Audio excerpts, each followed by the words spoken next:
আজকের যে চায়ের কথাটা বলছি, এই চা যদি আপনারা ব্যবহার করতে পারেন, আপনার শরীর থেকে কমপক্ষে 40টা রোগ আপনার শরীর থেকে বিদায় নেবে। তাদের মধ্যে উল্লেখযোগ্য কয়েকটা আমি রোগের কথা বলছি, যেটা হচ্ছে আপনার সুগারটাকে নিয়ন্ত্রণ রাখতে সাহায্য করবে। শুধু এই চাটা যদি আপনি পান করেন, সুগার নিয়ন্ত্রণ করতে সাহায্য করবে। আপনার কোলেস্ট্রল যদি থাকে, কোলেস্ট্রলটা আপনার নিয়ন্ত্রণে করতে সাহায্য করবে। কোলেস্ট্রল আপনার শরীর থেকে বের করতে সাহায্য করবে। আপনার যদি চর্বি থাকে, শরীরের মধ্যে চর্বি, আপনি মোটা হয়ে গেছেন, সেই মোটা কমাতেও সাহায্য করবে আজকের এই রেমেডিটা। আপনার শরীরে ব্যথা আছে, প্রচণ্ড পরিমাণে ব্যথা, গিটে গিটে ফুলে গেছে, সেই ব্যথা যদি আপনি এটা করতে পারেন 10 দিনের মধ্যে, আপনি আমাকে কমেন্টস করে বলতে পারেন 10 দিনের মধ্যে আপনার ব্যথা একদম কমবেই। আপনি যদি এটা করতে পারেন, এই চাটা যদি আপনি বানিয়ে খেতে পারেন, এটা চা পাতা হিসাবে আপনি চা খাবেন এই চা পাতা দিয়ে। আজকে যে আমি যে রেমেডিটা বলবো, এই চা পাতাটা দিয়ে করবেন, দেখবেন যে কিছুদিনের মধ্যে একটা ভালো 10 দিনের মধ্যে আপনার ব্যথা একদম কমবেই। আর আপনার কাজ করবে কি, যদি শরীরের মধ্যে আপনার হচ্ছে ব্লকেজ থাকে, সেই ব্লকেজটাকেও খুলতে সাহায্য করবে এই রেমেডি।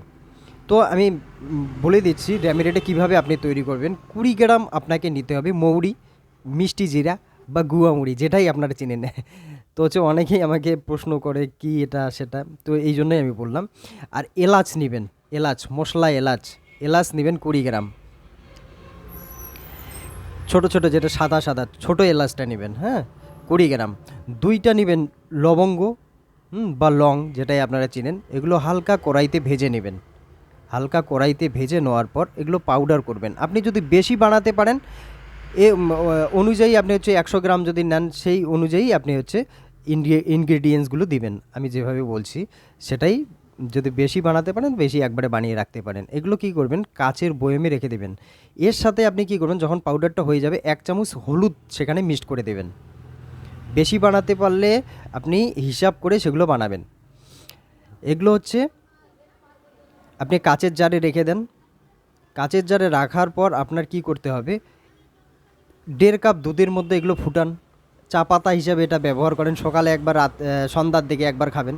চা পাতা হিসাবে এইটা দিয়ে ফুটান। দুধটাকে ফুটাতে ফুটাতে দুধটা যখন 1 কাপ হবে, 1.5 কাপ দুধে 1 কাপ যখন হবে, সেইটা চায়ের মতো করে ছিপ করে পান করেন। হ্যাঁ, আস্তে আস্তে আস্তে আস্তে পান করেন, যেভাবে চা আপনি পান করেন। এটা যদি আপনি করতে পারেন 10 দিনের মধ্যে, দেখবেন যে আপনার ব্যথা গায়েব হয়ে গেছে। আপনি করেন, তারপরে আমার এখানে কমেন্টসে আপনি উল্লেখ করবেন যে আপনার এটা রেমেডি করে কাজ হয়নি। অবশ্যই এটাতে ফল পাবেন দারুণ। এটা আমি অনেকের উপরে প্রয়োগ করে দেখেছি, একটা দারুণ রেজাল্ট এসেছে। তো হচ্ছে এটা আপনারা করুন। হুম আর এর থেকে উপকৃত হন, আপনার পরিবার উপকৃত হোক। আর আমার যদি ভিডিও ভালো লাগে, লাইক, কমেন্ট, শেয়ার, সাবস্ক্রাইব করে আমার পাশে থাকবেন। অবশ্যই একটা ফলো বাটনে ফলো দিয়ে রাখবেন। পরবর্তী ভিডিওগুলো যারা ফলো করবে, তারা পরবর্তী ভিডিওগুলো কিন্তু আপনার কাছে চলে আসবে। তো পরবর্তী ভিডিওগুলো পাওয়ার জন্য ফলো করে রাখবেন। তো আজকেই এখানেই রাখছি, আবার দেখা হবে নেক্সট ভিডিওয়ে।